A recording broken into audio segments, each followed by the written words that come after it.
Or, you may see someone get ran over in front of you. You might see their body burst open.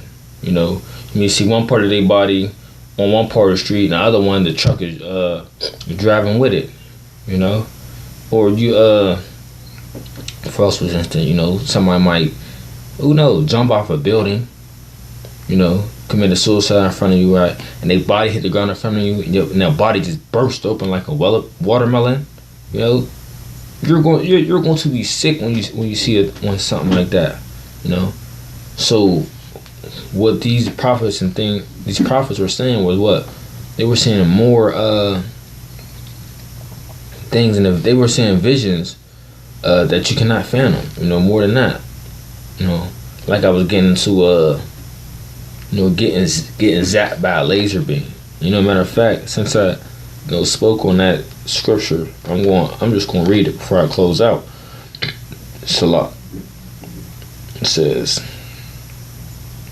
in 2 Ezra 13:1. It says, and it came to pass after 7 days I dreamed a dream by night, and lo, there arose a wind from the sea that it moved all the waves thereof. And I beheld, and lo, that man waxed strong with thousands of heaven. And when he turned his countenance and to look, all the things trembled that were seen under heaven. So the thousands of heaven is who? The angels. Them are the angels.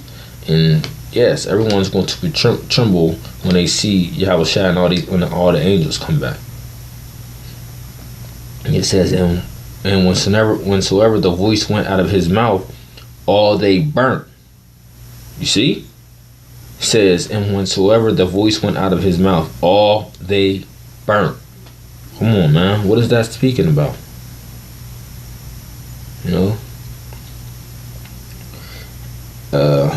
That heard his voice, like as the earth faileth when it filled the fire. That's them, man, look, that's them laser beams, man. It says, and after this, behold, there was gathered a multitude of men out of number from the four winds of the heaven to subdue the man that came out of the sea. And that's what I was speaking on before. When all the armies gather together, they're going to end up trying to fight Yahawashi. They're going to all start fighting each other together. Then they're going to try to fight against Yahawashi, and they're going to get zapped the powder. They're going to get zapped the powder. And it says, but I beheld, and lo, he had grazed himself a great mountain and flew upon it. That's speaking on a chariot. That's how big the chariot was, as big as the mountain. So just imagine, maybe big as the Mount Everest or bigger. Just look at that mountain and just try to vision how big a chariot is going to be, because it's going to be unimaginable. It says, but I would have seen the region or place whereout the hill was graven, and I could not. That's because it was a chariot. It really wasn't a mountain, but he was just speaking on like how big it was. After this I beheld, and lo, all they which were gathered together to subdue him were sore afraid, and yet durst fight. So they were afraid to fight against Yahawashi, but what it says, and yet they durst fight, so they were still going to fight anyway. Alright, so let's Salakia, I wanted to look up, I wonder if I had it on here.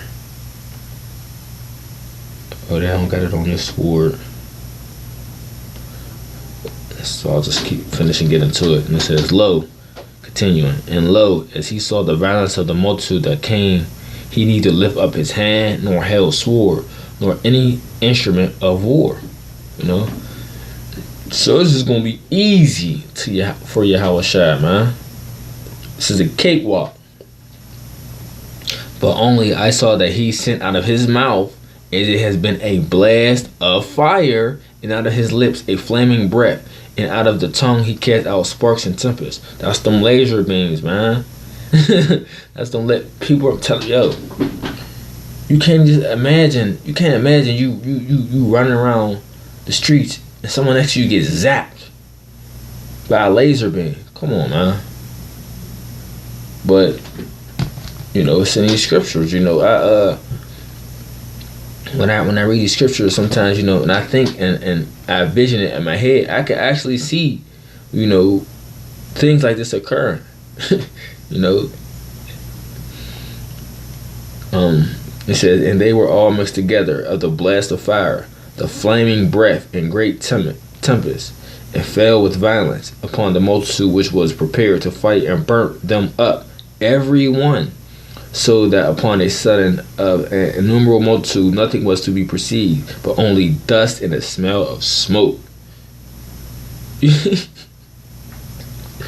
But only dust and the smell of smoke. When I saw this, I was afraid. You know, so how much more us? You know, this was Ezra speaking. He seen his vision like, damn. You know, did I really just see all these people get zapped of powder? Like, boy, and that's why it says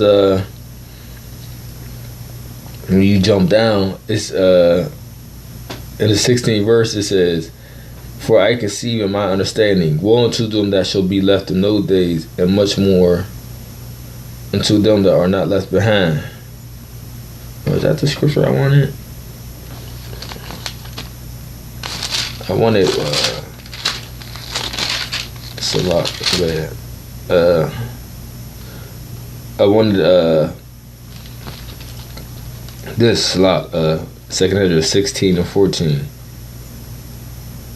Woe to the world and to them that dwell therein.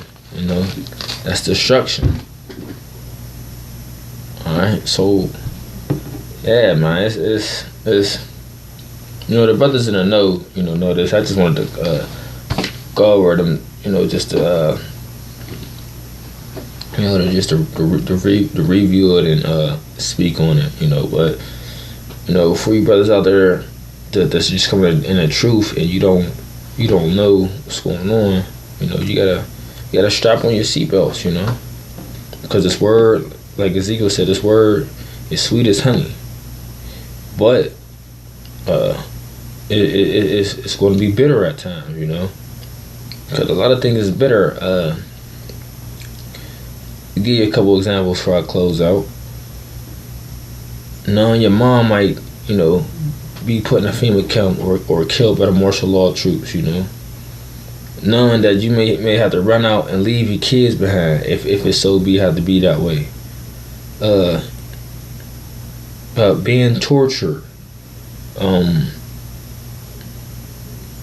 What else?